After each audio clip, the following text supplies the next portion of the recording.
Hey, it's Sol with news, opinions, and all that other stuff. And today I wanted to do a really quick add-on guide for the thing called DynamicCam.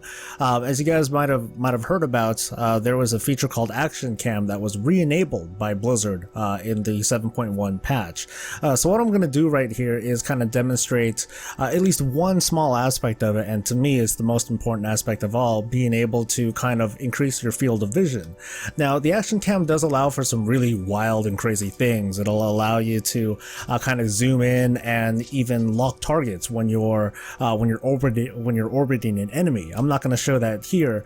And to me, while that's a really cool feature, it's not all that useful for things like progression rating or whenever you need to make precise movements, because you want to have your camera relatively fixed in a position that'll allow you to look out for stuff, stay out of fire, and that sort of thing. But the Action Cam does allow you to kind of fiddle with things to, like I said, increase your field of vision. So we're going to do that today.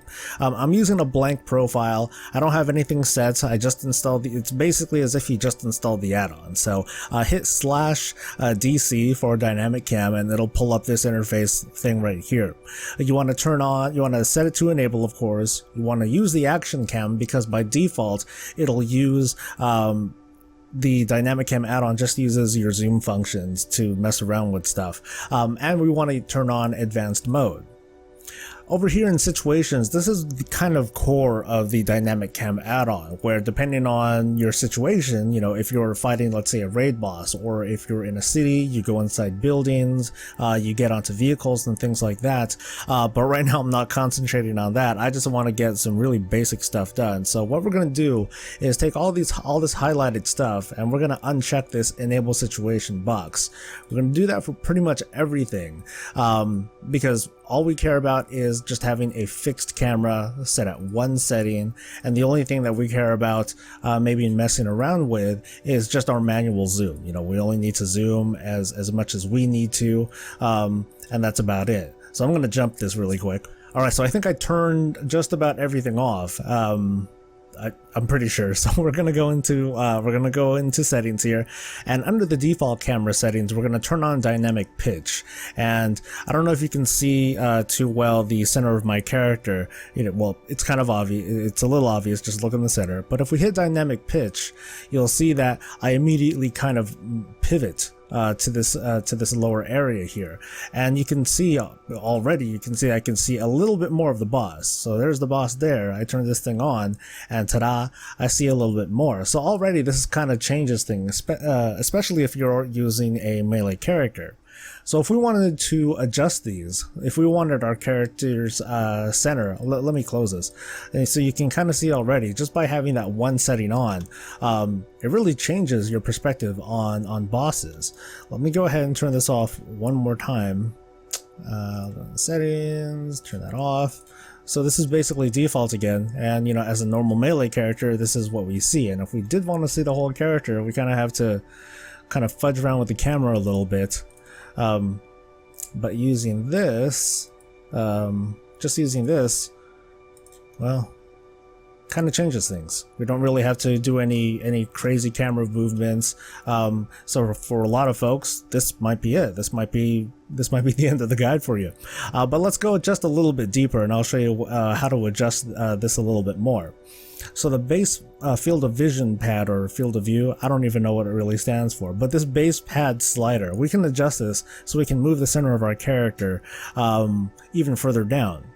As you can see there, you can kind of see my character right above the enemy nameplate there.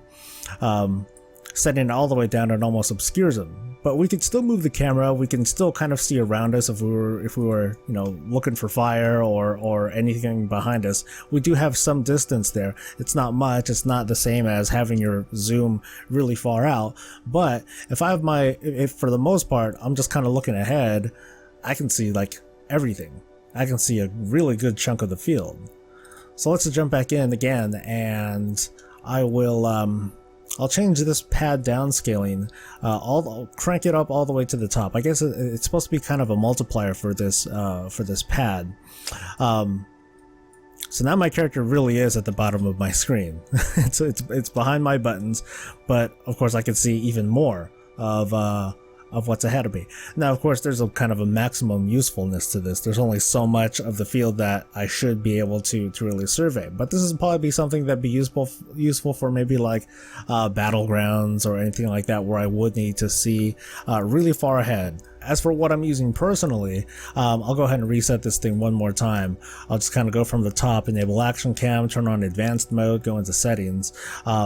Of course, I'm going to have dynamic pitch on. I'm going to change the move speed to its max, because a lot of times I'll need to kind of zoom in and zoom out of stuff, and I don't really care for the situations in this add-on to zoom in and out for me. I want to, just have kind of the control for myself. I'm going to leave the multiplier for the base pat down scale alone, but I'm going to bring this down just a little bit more to maybe like 0.10, something like that.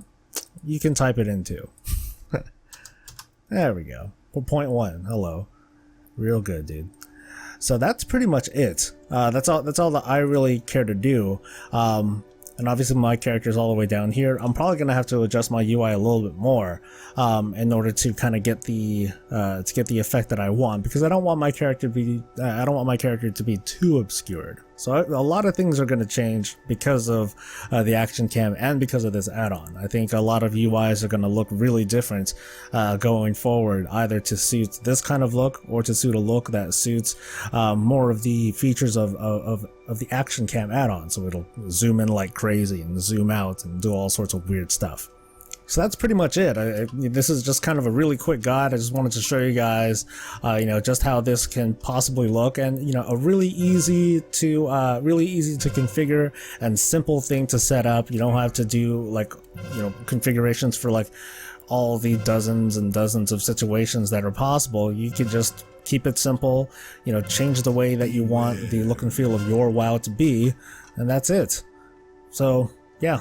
Hopefully you guys will have a good rest of the day today. I still need to prepare myself for BlizzCon. I got to finish packing and get all my equipment ready and things like that. So stay tuned. I'm going to talk about what I'm going to be doing for the next couple days this week. And well, I guess you guys stay breezy. See ya.